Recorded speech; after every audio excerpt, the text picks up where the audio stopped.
Bismillahirrahmanirrahim. Aqulu lakum jami'an assalamualaikum warahmatullahi wabarakatuh.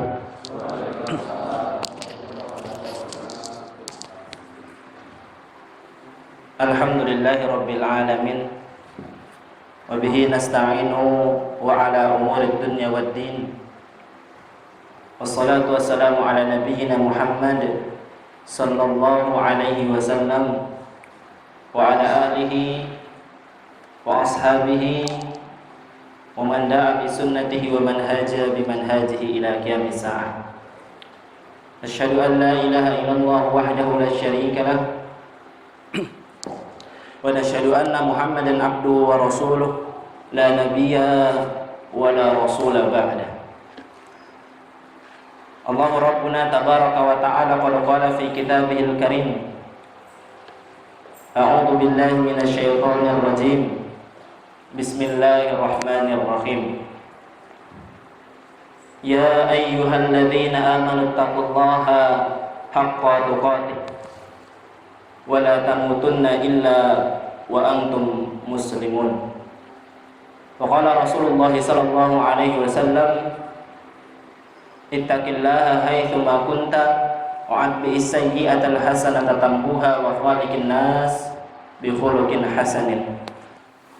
Bapak Ibu jamaah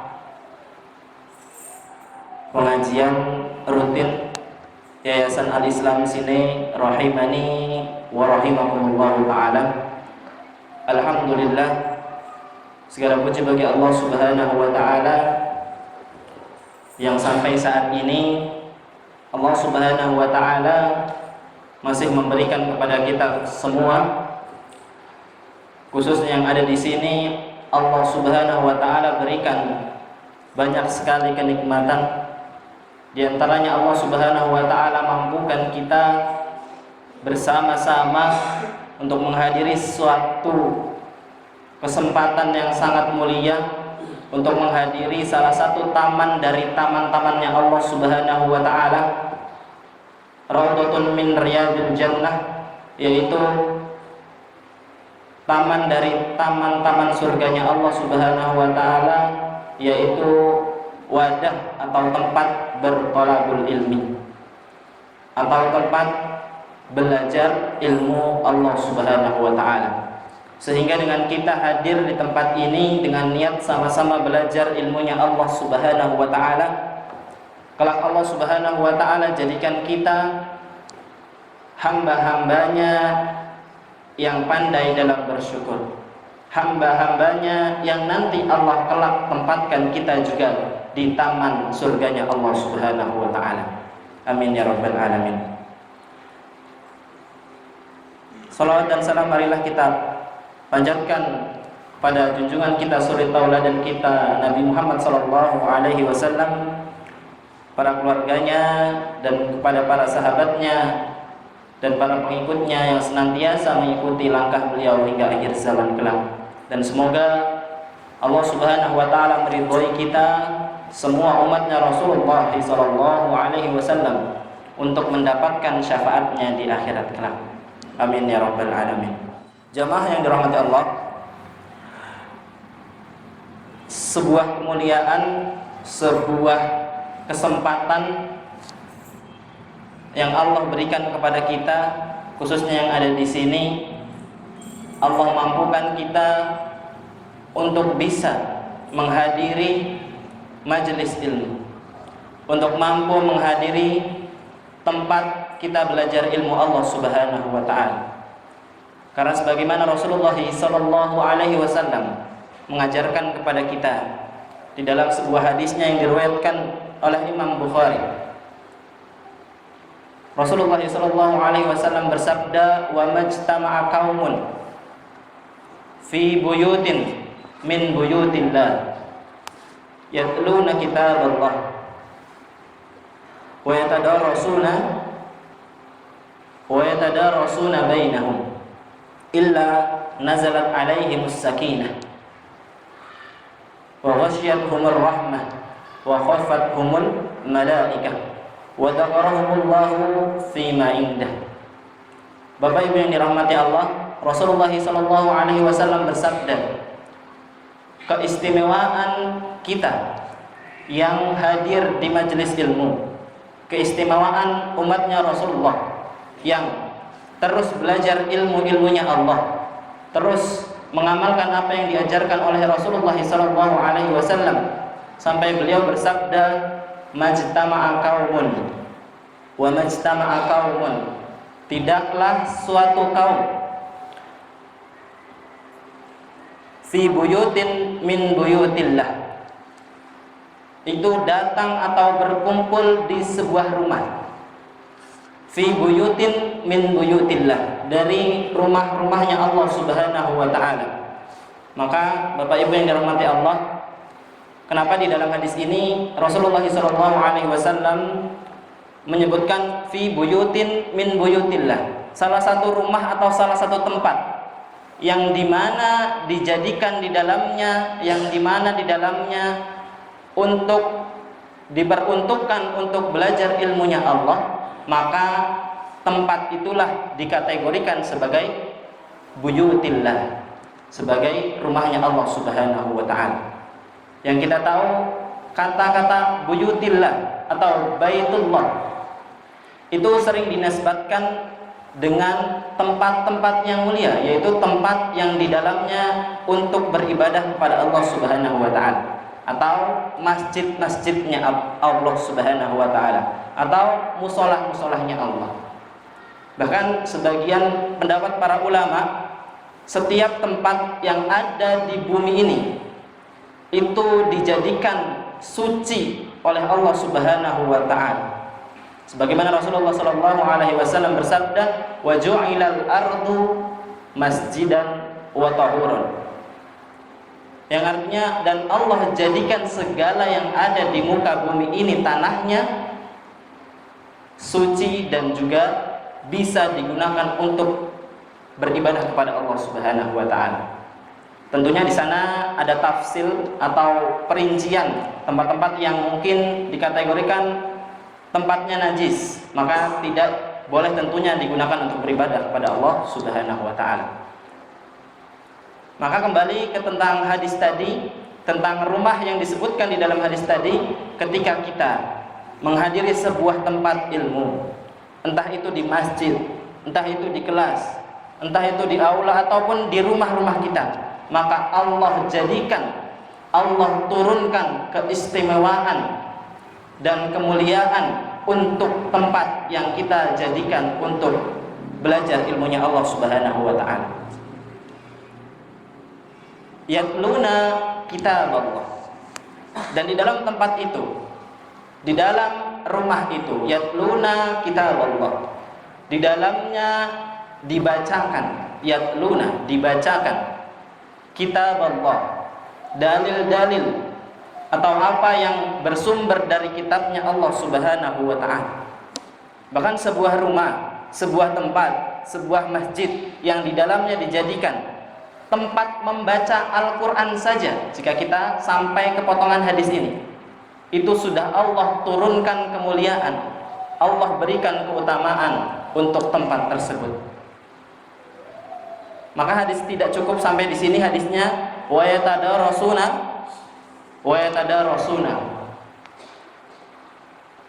sudah dijadikan untuk tempat membaca Al-Qur'an saja sudah mulia, apalagi di dalamnya dijadikan wa yatadarasunahu, tempat untuk mempelajari kitabnya Allah Subhanahu wa taala.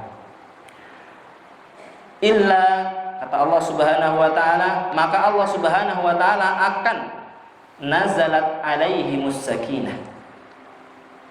Jika ada sebuah tempat, jika sebuah masjid yang dijadikan untuk menuntut ilmu Allah Subhanahu wa taala, belajar ilmu Allah Subhanahu wa taala, maka Allah turunkan di dalamnya sakinah. Bapak Ibu yang dirahmati Allah, sakinah adalah ketenangan, kenyamanan. Maka ketika kita menuntut ilmu Allah, ketika kita belajar ilmu Allah, yang kita rasakan pertama kali di dalam hati kita adalah ketenangan. Bahkan ketika kita mungkin naudzubillah min dzalik tidak mendapatkan apa yang kita cari di majelis ilmu tersebut, ketika kita bertemu dengan saudara kita di dalam sebuah majelis ilmu yang sama-sama orientasinya untuk Allah Subhanahu wa taala, seketika itu Allah Subhanahu wa taala berikan sakinah kepada hati kita. Bahkan Bapak Ibu yang dirahmati Allah, terkadang sampai sakinahnya, sampai tenangnya kita pun mengantuk. Ya.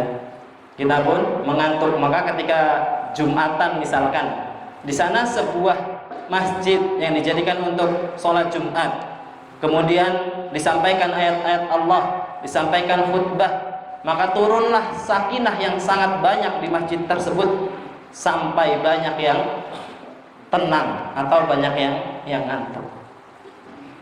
Maka dari itu kata sakinah ini secara logika sangat masuk bagi kita, dan secara batiniah Allah berikan ketenangan di dalam hati-hati kita.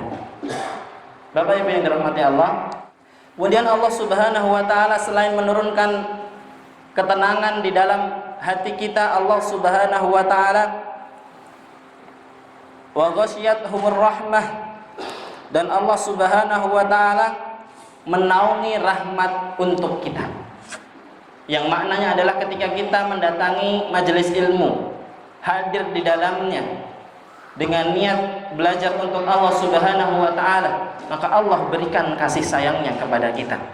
Maka ada sebuah hadis, dan Rasulullah SAW mengajarkan kepada kita, salah satu tempat terkabulnya doa adalah ketika kita sedang menuntut ilmu.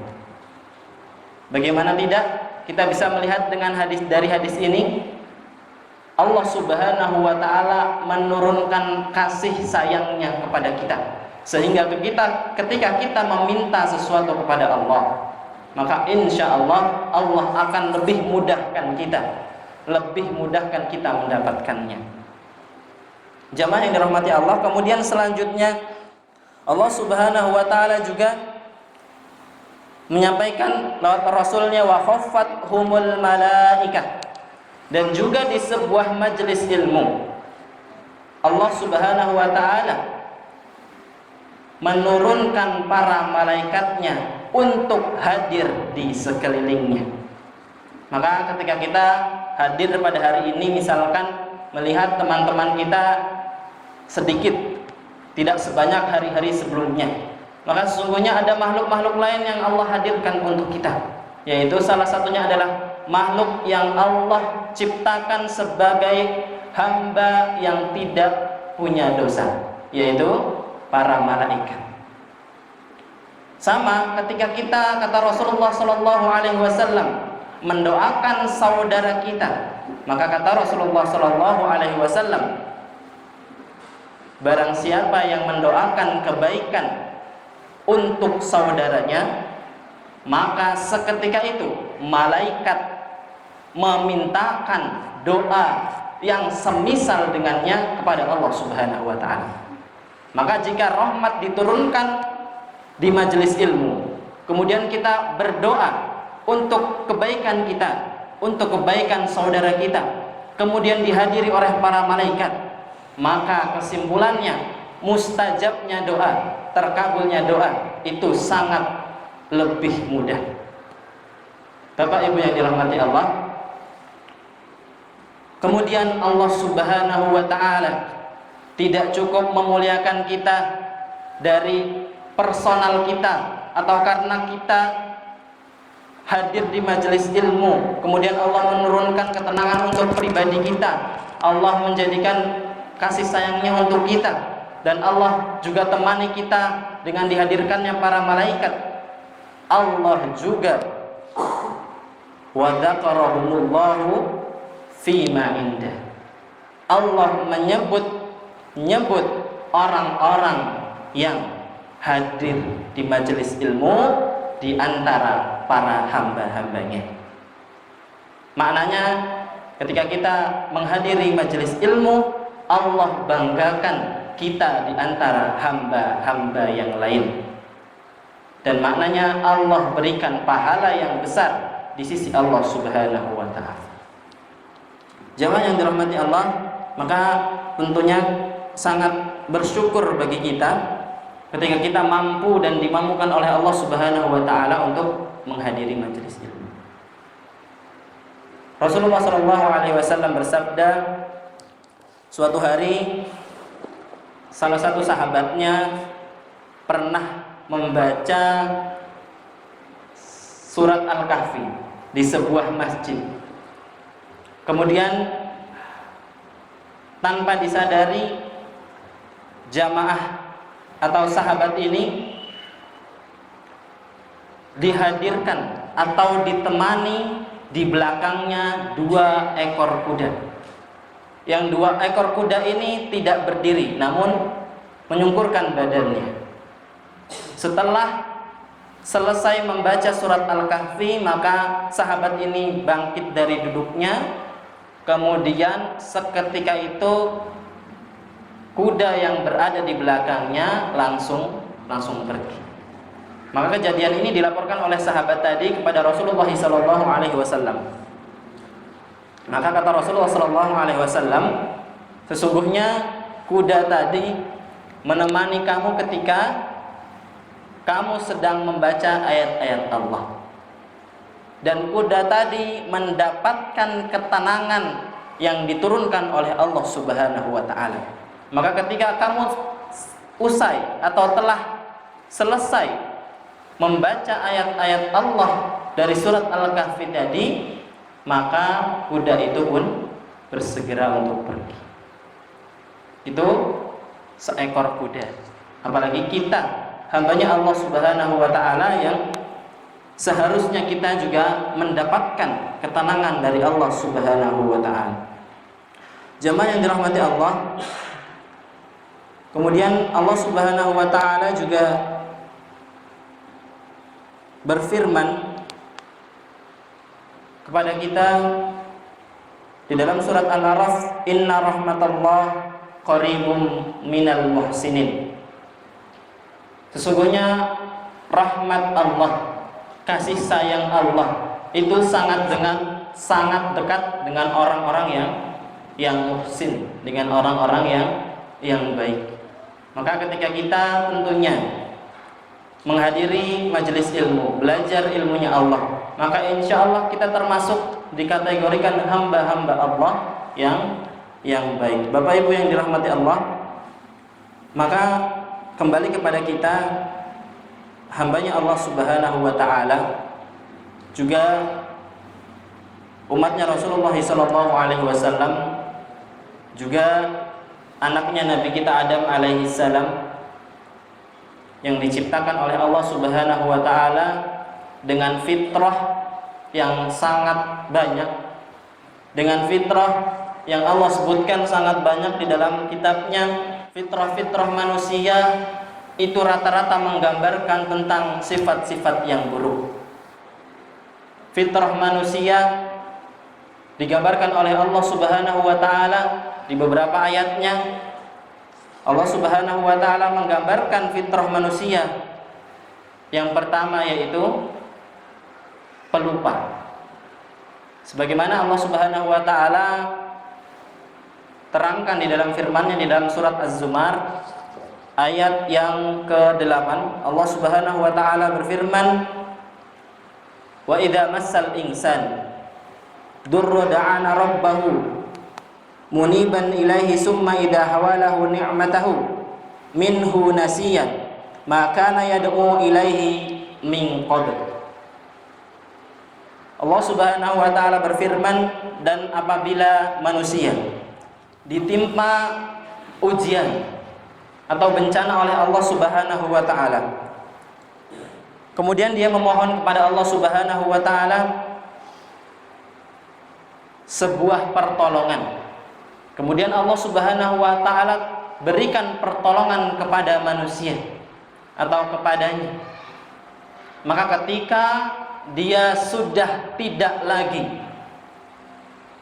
mendapatkan ujian, sudah tidak lagi mendapatkan cobaan, kemudian Allah tegur dia dan dia mengatakan saya lupa, maka sesungguhnya sifat manusia adalah pelupa. Maka ketika kita difitrahkan oleh Allah sebagai hamba yang memiliki sifat lupa, maka sebaiknya kita saling mengingatkan, karena fitrah kita adalah pelupa. Sebagaimana para ulama bahasa menyebutkan, la yusammal insan bil insan illa linisyani. Tidak dinamakan manusia itu insan karena insan itu adalah sifat dari lupa. Jadi dalam bahasa Arab nasiya yansa. Jadi kalimat atau nama insan itu diambil dari kalimat nasiya yansa yang sifatnya pelupa. Maka ketika kita mengetahui kita itu memiliki sifat yang mansun, yang mudah lupa, maka sebaiknya kita saling mengingatkan. Dengan cara apa? Tentunya ketika kita belajar ilmunya Allah Subhanahu wa ta'ala, kita menyampaikan segala sesuatu yang dibenarkan oleh Allah Subhanahu wa ta'ala. Kita menyampaikan kepada saudara kita ketika dia lupa segala yang dilarang oleh Allah Subhanahu wa ta'ala. Karena sejatinya kita sama-sama anaknya Nabi Adam alaihissalam. Yang seorang Nabi Adam alaihissalam saja bisa luput, padahal tinggal di dalam surganya Allah Subhanahu wa ta'ala. Padahal selalu dijaga oleh Allah Subhanahu wa ta'ala. Maka ketika ia luput, diingatkan oleh Allah Subhanahu wa ta'ala, namun sudah terlanjur tergoda oleh iblis, na'atullah. Maka Bapak Ibu yang dirahmati Allah, bagaimana ketika kita ingin kembali ke rumah yang mulia kita, yaitu surganya Allah Subhanahu wa ta'ala, maka tentunya dan marilah kita saling bisa mengingatkan ketika kita lupa. Jamaah yang dirahmati Allah, kemudian juga sifat-sifat lainnya yang Allah sebutkan di dalam Al-Quran, bahwa manusia difitrahkan memiliki sifat yang lemah.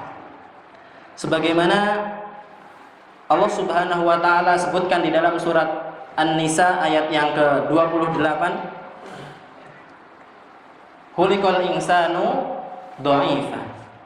Allah Subhanahu wa ta'ala menciptakan manusia memiliki sifat yang lemah.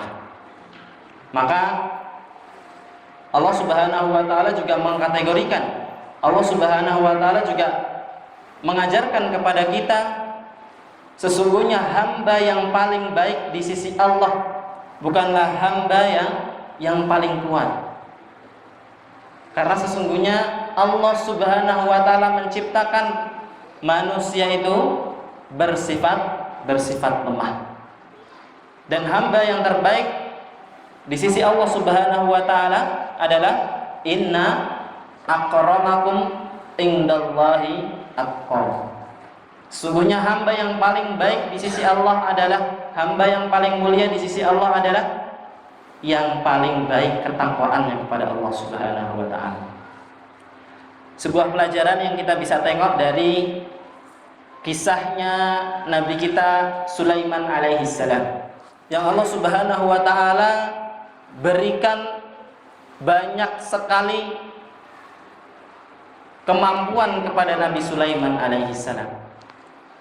Bagaimana Nabi Sulaiman alaihissalam menjadi satu-satunya hambanya Allah Subhanahu wa ta'ala yang diberikan kekayaan dan tidak diberikan kepada setelahnya. Dia bisa memerintahkan jin, beliau bisa memerintahkan hewan, dan beliau memiliki segalanya. Namun ketika suatu hari Nabi Sulaiman alaihi salam, sebagaimana yang disebutkan di dalam hadis Rasulullah sallallahu alaihi wasallam, hadis yang diriwayatkan oleh Imam Bukhari, qala Sulaiman la tufannal lailah ala tis'ati imra'atan kulla talidu gulaman yuqatilu fi sabilillah. Suatu hari Nabi Sulaiman alaihi salam mengatakan kepada para masyarakatnya, para rakyatnya. Dan Nabi Sulaiman dikisahkan bahwa beliau itu memiliki 100 istri. Kemudian beliau mengatakan kepada rakyatnya bahwa saya akan mendatangi istri saya satu malam ini, seluruh istri saya selama satu malam ini. 100 kemudian didatangi satu persatu atau bagaimana selama satu malam. Dengan niat apa? Nabi Sulaiman alaihissalam mengatakan dengan niatan kemudian saya akan memiliki anak dari 100 istri saya yang akan berjihad di jalan Allah dan membunuh musuh-musuh Allah. Kemudian Nabi Sulaiman alaihissalam melakukan apa yang beliau katakan. Kemudian berjalanlah waktu dan Allah Subhanahu wa taala mengatakan kepada Nabi Sulaiman alaihissalam, sesungguhnya Nabi Sulaiman tidak memiliki keturunan.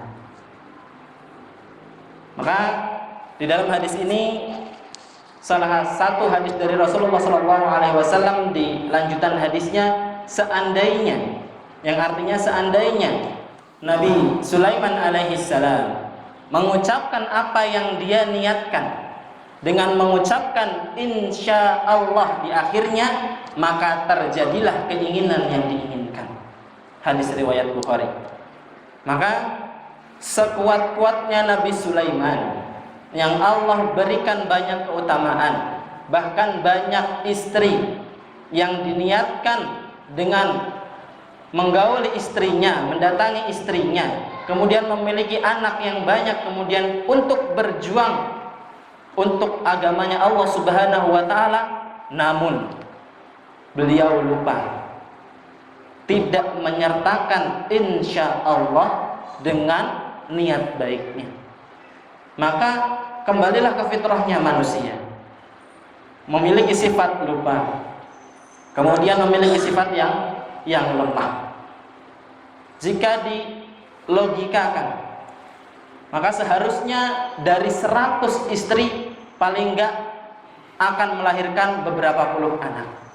Namun dengan izin Allah Subhanahu wa taala, di dalam sebuah riwayat lain, akhirnya Nabi Sulaiman melahirkan satu anak namun cacat, kemudian wafat. Jamaah yang dirahmati Allah, maka segala sesuatu jika tidak dinisbatkan kepada Allah Subhanahu wa taala, maka tidak ada artinya. Maka tidak akan pernah bisa terjadi. Begitu juga Allah Subhanahu wa taala firmankan dalam surat Al-Kahfi ayat yang ke-23 dan ke-24, dan janganlah kalian mengatakan aku ingin melakukan sesuatu besok, illa ayyasha Allah, kecuali engkau mengatakan insya Allah, yang artinya segala sesuatu yang kita niatkan, kita ingin kerjakan, maka kita harus pautkan kepada Allah Subhanahu wa ta'ala. Salah satunya, seringan-ringannya kita mengucapkan insya Allah. Bapak Ibu yang dirahmati Allah, maka itulah sifat yang kedua dari fitrahnya manusia. Kemudian selanjutnya fitrah manusia yang Allah ciptakan sebagai sifat yang buruk juga, yaitu manusia sering berkeluh kesah.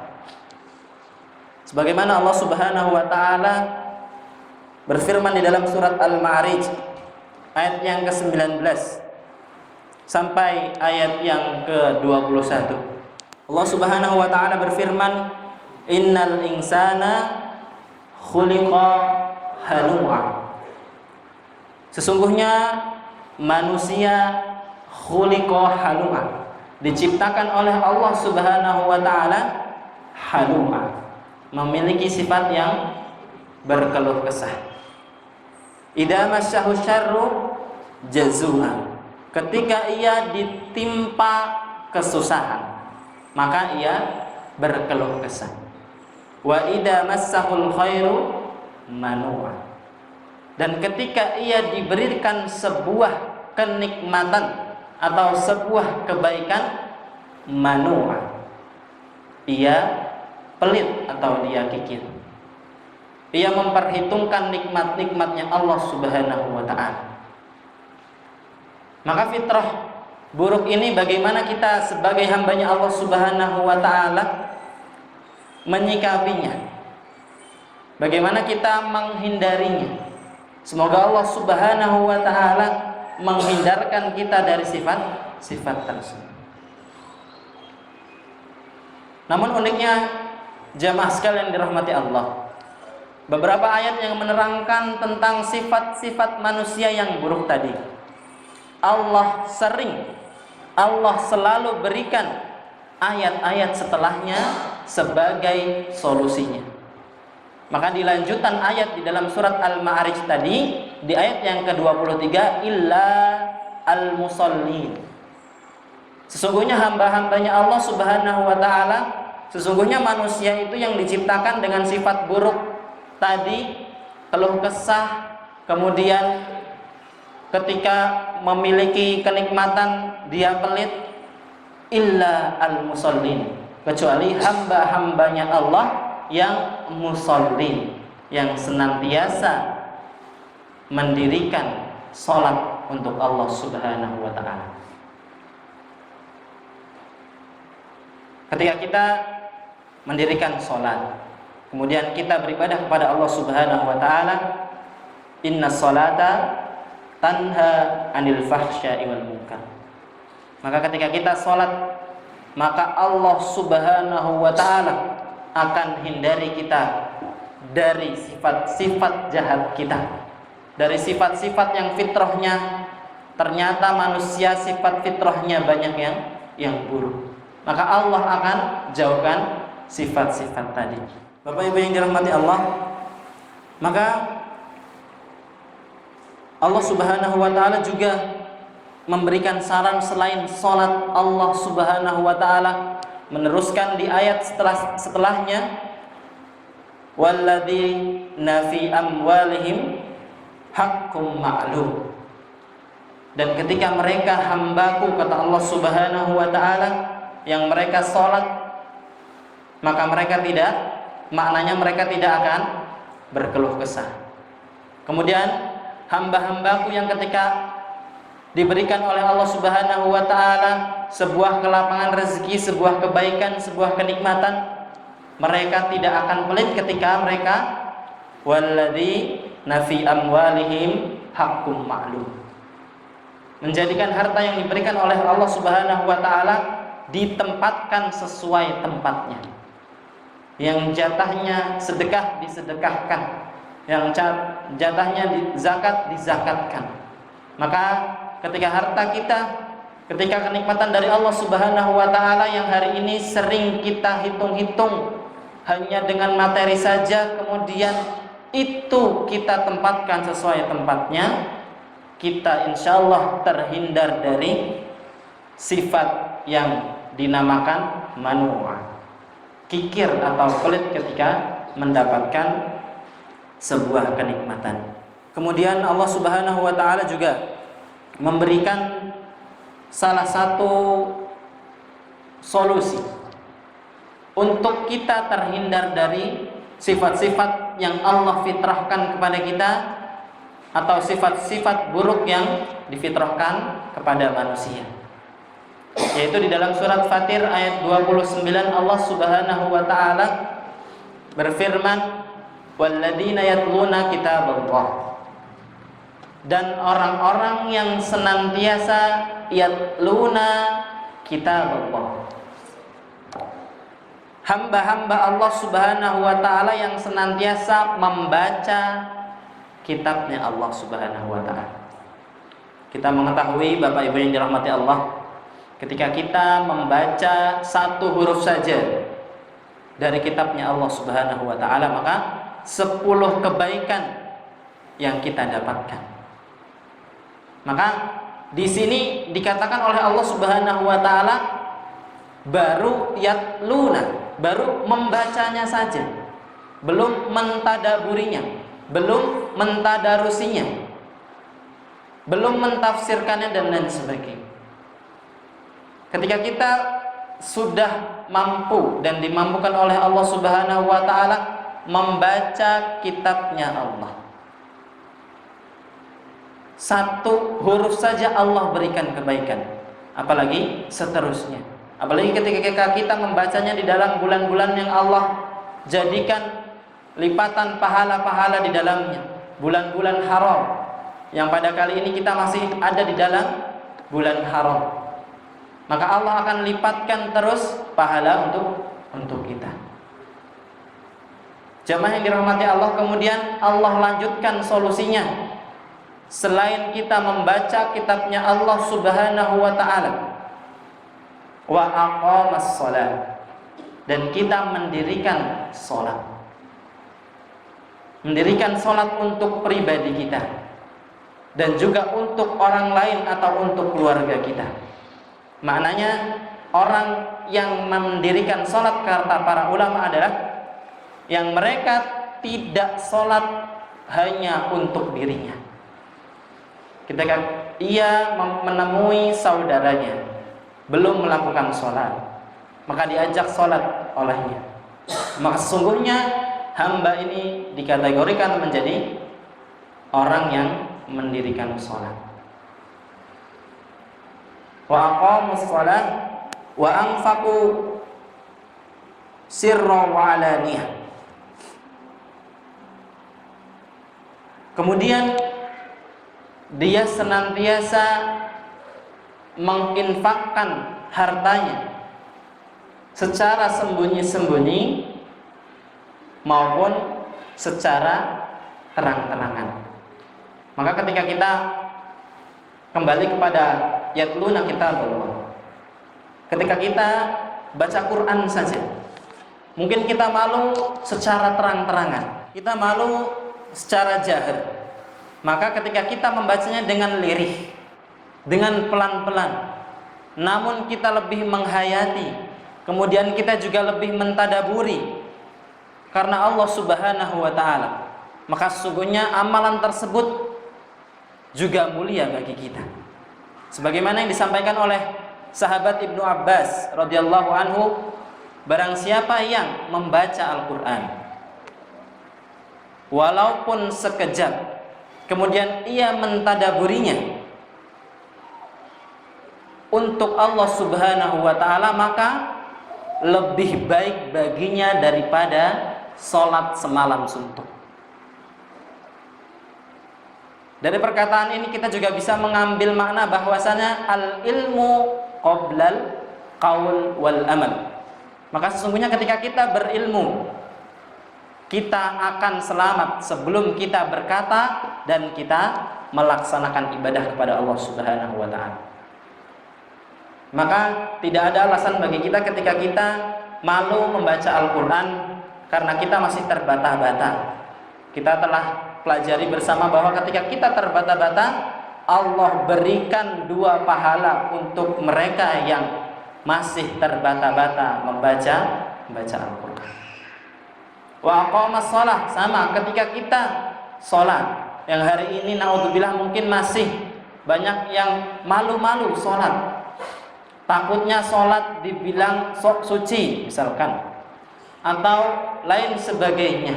Maka tidak ada kata terlambat, kita ajak saudara kita yang merasa seperti itu, kita ajak tetangga kita untuk sholat sendiri dahulu. intinya mengerjakan kewajiban. Ketika kita yang sudah mampu sholat jamaah di masjid, maka kita teruskan amal tersebut. Maka betapa banyak jasanya beliau-beliau para wali songo dahulu ketika menjadikan umat muslim Indonesia hijrah dari zaman kehinduan, zaman di mana mereka sholat itu harus datang atau ibadah itu masih bercampur dengan orang-orang yang menyembah berhala.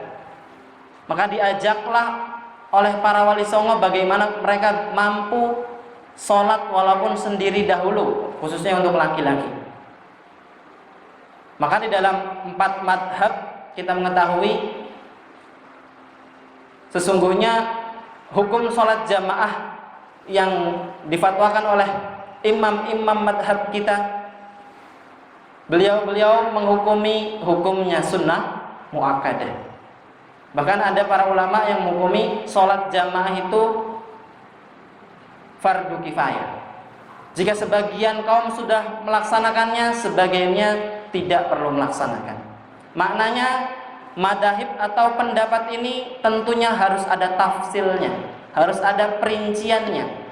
Tafsil dari kalimat fasola, ya, harus ada kelas-kelasnya. Ketika dahulu para wali songo mengajak untuk kita orang Indonesia sholat langsung di masjid secara berjamaah, itu mungkin sangat sulit. Maka sama ketika kita hari ini mengajak saudara kita, tetangga kita, mendakwahi mereka untuk sholat namun masih malu-malu, maka kita tidak boleh kaku terhadap satu hukum saja. Begitu juga membaca Al-Quran, begitu juga berinfak di jalan Allah Subhanahu wa Ta'ala. Ketika kita malu, maka berinfaklah secara sembunyi-sembunyi.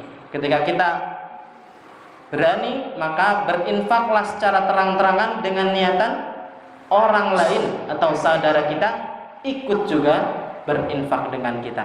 Kita beribadah secara terang-terangan, hukumnya boleh dengan niat kita mengajak agar saudara kita sadar betapa pentingnya ibadah kepada Allah Subhanahu wa Ta'ala. Maka di ayat ini Allah teruskan lagi, yarjuna tijaratan lan tabur. Sesungguhnya mereka yang senantiasa mendakwahkan dan yang senantiasa dirinya membaca ayat-ayat Allah, kemudian sholat untuk dirinya dan saudaranya, kemudian berinfak untuk dirinya dan saudaranya, yarjuna tijaratan lan tabur. Sesungguhnya mereka adalah hamba-hambaku, kata Allah, yang Allah jamin tidak akan rugi di dunia dan juga di akhirat. Maknanya ketika kita difitrahkan oleh Allah Subhanahu wa Ta'ala memiliki sifat-sifat yang buruk, maka kita berlindung kepada Allah Subhanahu wa Ta'ala. Kita melaksanakan sholat, kita mengajak saudara kita untuk sholat, agar kita dihindarkan oleh Allah Subhanahu wa Ta'ala, kemudian dijadikan oleh Allah sebagai fitrahnya kita, yang Allah Subhanahu wa Ta'ala sebutkan juga sebagai sebaik-baik penciptaan, sebagaimana yang diterangkan oleh Allah Subhanahu wa Ta'ala di dalam surat At-Tin ayat yang keempat. Maka kita bisa menjadi sebagai sebaik-baik ciptaannya Allah, dan kita berlindung kepada Allah agar tidak dijadikan sebagai seburuk-buruknya ciptaan Allah. Bapak Ibu yang dirahmati Allah, maka sesama hambanya Allah, sesama umatnya Rasulullah, sesama anaknya Nabi Adam alaihissalam, maka marilah kita berusaha untuk terhindar dari fitrah buruk kita, dan semoga Allah jadikan kita senantiasa dijaga oleh Allah Subhanahu wa Ta'ala, dijadikan hamba-hambanya yang pandai bersyukur, yaitu dengan beribadah kepada Allah, melaksanakan segala yang diperintahkannya dan meninggalkan segala yang dilarangnya. Kita sama-sama memiliki rumah yang Allah sediakan bernama surga, maka tentunya kita berharap untuk kembali kepada rumah kita, yaitu di surganya Allah Subhanahu wa Ta'ala. Cukup dahulu yang saya sampaikan. kurangnya dari saya pribadi dan dari syaitan. Segala benarnya datangnya dari Allah Subhanahu wa taala. Barakallahu li wa lakum fil Qur'anil Karim wa nafa'ani wa iyyakum bima fihi minal ayati wa dzikril hakim. Wa taqabbalallahu minni wa minkum tilawatahu innahu huwas samiul alim. Subhanakallahumma wa bihamdika asyhadu an la ilaha illa anta astaghfiruka wa atubu ilaik.